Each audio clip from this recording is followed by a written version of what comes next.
बात करने के लिए लॉगिन करें www.astrotak.com। अगर सूर्य की रोशनी आती है, चाहे वो बेडरूम में आती हो, चाहे वो लिविंग एरिया में आती हो, सूर्य की थोड़ी सी रोशनी भी बहुत सारी पॉजिटिव एनर्जी पैदा कर देती है। तो अगर आपके घर के किसी एक कमरे में या किसी एक स्थान पर ही सूर्य की रोशनी आती है तो निश्चित रूप से पूरे घर पे उसका पॉजिटिव इफेक्ट पड़ेगा। हम उन घरों की बात कर रहे हैं जहां किसी कमरे में किसी कोने में सूर्य की रोशनी नहीं आती है। अगर आपके घर में किसी कमरे में किसी कोने में सूर्य की रोशनी नहीं आती है तो आप ये समझ लीजिए कि आप बड़ी बीमारियों के, गंभीर बीमारियों के शिकार जरूर होंगे, चाहे वो मौसमी हो या परमानेंट हो। जब तक सीलन रहेगी बीमारियां परेशान करेंगी। अगर परमानेंट सीलन है तो तोड़ फोड़ करके उसका उपाय करिए, और अगर मौसम की वजह से सीलन आती है तो भी उसका ध्यान रखिए, क्योंकि घर में जब सीलन आती है उसी समय से घर में मौजूद जो पॉजिटिव एनर्जी है वो घटने लगती है। इसीलिए घर में जितने समय सीलन रहती है उतने समय बीमारियां होंगी, ये बात समझ लीजिए। बहुत घरों में ऐसा होता है कि पैसा रहता भी बहुत है और आता भी बहुत है, अच्छा पैसा रहता है, लेकिन पैसे की बर्बादी होती रहती है, पैसे का बेवजह खर्चा होता है, पैसे का बेवजह अपव्यय होता है। कारण क्या होता है?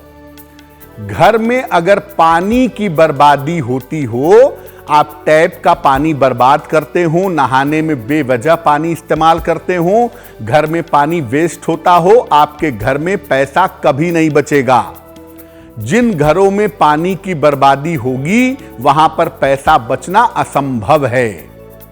घर में टूटे हुए बर्तनों का अगर आप प्रयोग करते हैं, आपका कप टूट गया है, आपका ग्लास टूट गया है, आप उसका इस्तेमाल करते रहते हैं, या स्टील के बर्तन किराने से टूट रहे हैं, आप उसका इस्तेमाल करते हैं, तो ऐसी स्थिति में भी घर के पैसे बर्बाद होते हैं। जो लोग पूरी आमदनी अपने लिए ही खर्च करते हैं, उसमें से जरा सा पैसा भी किसी की सेवा सहायता में, किसी दान में, धर्म में, पुण्य में नहीं लगाते। 16 का 16 आना पैसा जो कमाते हैं वो केवल अपने लिए खर्च करते हैं, अपने परिवार के लिए खर्च करते हैं, सेवा सहायता दान में खर्च नहीं करते हैं।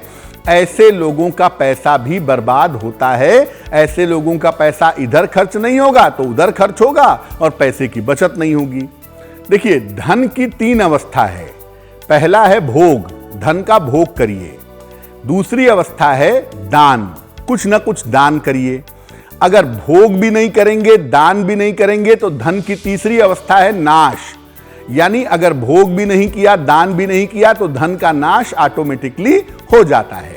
इसलिए जो भी आप अर्निंग करते हैं, जो भी आपकी आमदनी है, 10,000, 20,000, 50,000, ज़्यादा नहीं, 500, 1000 रुपया ही सही, किसी निर्धन को दे दें, किसी को भोजन करा दें, कुछ दान कर दें। ऐसा करने से पैसे की बचत आप बेहतर तरीके से कर पाएंगे।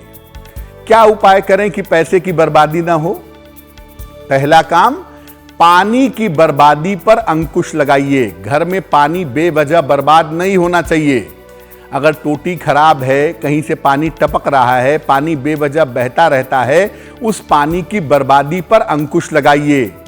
टूटे हुए जो बर्तन आप इस्तेमाल करते हैं उन्हें तुरंत हटा दीजिए, उन्हें रखने की जरूरत नहीं है। और जैसा आपको पहले बताया, आमदनी का कुछ हिस्सा 2%, 4%, 5%, 10% सद्कार्यों में, अच्छे कार्यों में दान करिए। बहुत अच्छा होगा, बहुत शुभ रहेगा। धन रखने के स्थान को बार बार मत बदलिए। जैसे आप पैसा रखते हैं अपने लॉकर में, जिस कमरे में सोते हैं उसी की अलमारी में रखते हैं, तो वही रखिए। अब ये नहीं कि आज पूजा के स्थान पे रख दूंगा, कल बेडरूम में रखूंगा, परसों लिविंग रूम में रखूंगा। पैसा रखने का जो स्थान है, जो प्लेस है, इसे बार बार मत बदलिए, तो आपके लिए बेहतर होगा। पैसा बचाने के लिए 2 चीजों पर हमेशा ध्यान दीजिए। एक, पानी की बर्बादी ना हो, और एक, जो पैसा आप कमा रहे हैं उसका थोड़ा सा हिस्सा आप जरूर दान करिए, इससे आपको लाभ होगा।